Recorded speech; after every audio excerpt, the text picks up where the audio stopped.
As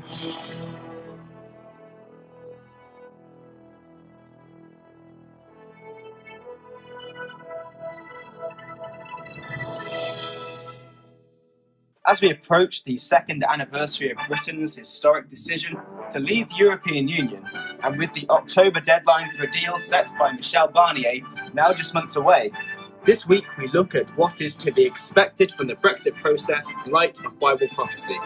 This is Paul Barnes joining you for this week's edition of Bible in the News. Ezekiel 38 refers to a future invasion of Israel by a large confederacy of nations.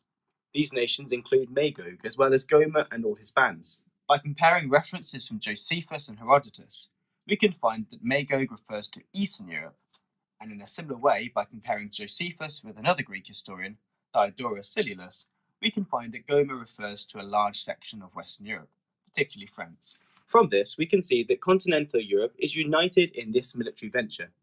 Late last year, we saw 23 EU countries, headed by France and Germany, agree to start the process of integrating their armies to create a European army, which could mark the beginning of the assembly of the Great Confederacy, written about by Ezekiel 2,500 years ago. Ezekiel 38 also refers to the merchants of Tarshish and the young lions thereof, along with Sheba and Dedan, who opposed this confederacy.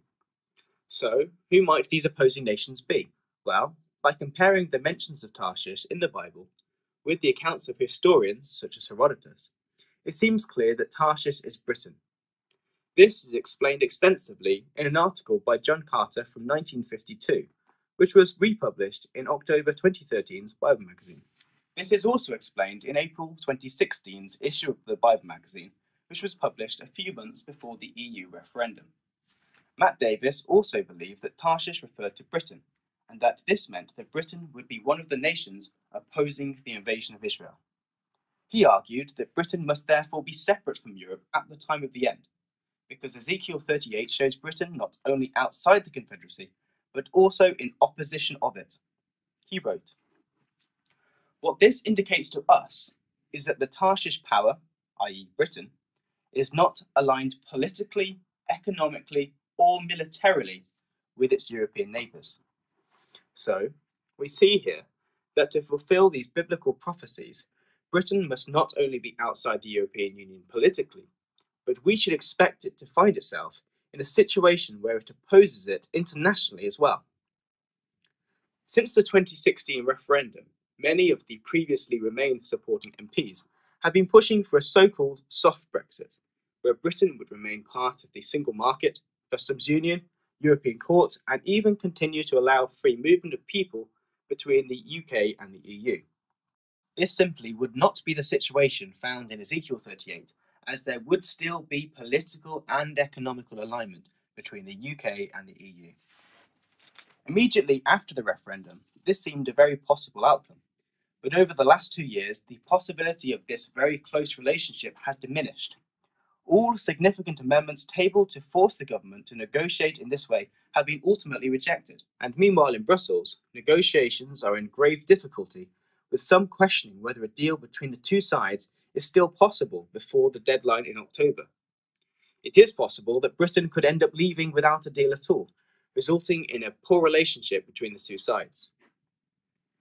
In April, Michel Barnier, the EU chief negotiator, said that the issue of the Irish border had brought the talks to an impasse, and that the negotiations were in danger of collapsing altogether. With Theresa May relying on the Northern Irish DUP to hold up her government, her hands are very much tied, making this a real difficulty. While more recently, Boris Johnson has been recorded saying that he believed the Brexit talks were heading for a meltdown, quote. Whether a deal can be reached by the October deadline or not, it has become more and more clear that the close relationship, hoped for by some, simply is not going to happen. Tim Farron, the then leader of the pro-EU Liberal Democrats, said that the Prime Minister had chosen the hardest form of Brexit, quote.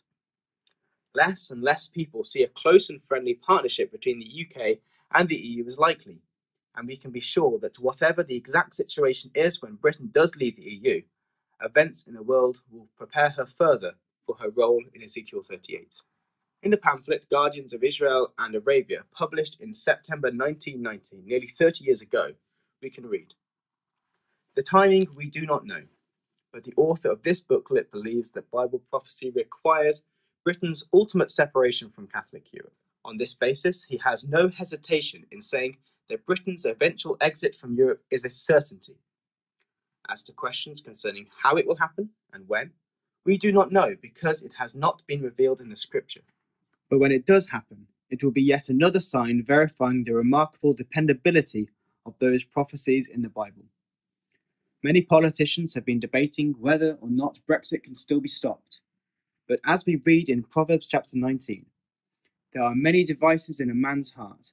Nevertheless, the counsel of Yahweh, that shall stand. And in chapter 33, Yahweh bringeth the counsel of the heathen to naught. He maketh the devices of the people of none effect. The Most High does indeed rule in the kingdoms of men, and however God chooses to outwork his plan, there is nothing that man can do to frustrate his will. So let us have confidence in the truth of his word, that the time will come when God will go out to fight against those nations who come against his people, and his Son will be king over them. Join us again next week for another edition of Bible in the News.